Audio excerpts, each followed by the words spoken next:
una kesi kumbe una kesi mimi. Eh? Madhe. Nimekuletea hapa hivi. Nimeletea nini? Si huyu ndio nimechagua. Sasa. Huyu ndio nilisema nitasettle na yeye. Settle. Yaani nimeoa yani. Nimechagua. Si mimi nataka nimeletea pipi papa yako.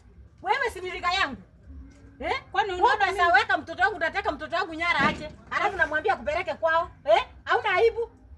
Wewe ulisinda wasichana uliokopa wasichana hii dunia yote ukaamua kuleta mama mkubwa kwangu.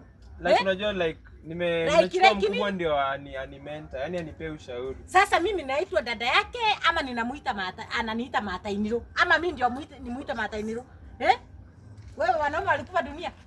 Huyu ndio anapenda mama. Unachukua. Unampenda aje Samuel? Utasandileteaje mama mkubwa kwa nyumba? Hata utasakuja utani nilio una kesi kumbe una kesi mimi. Unataka tuanze kupigana na huyu? Wewe Madhe, mimi sina ubaya. Mimi nimempenda na amenipenda. Wewe ndio umeweka mtoto wangu kwa mfuko. Sina miaka 50. Niko na 36 years.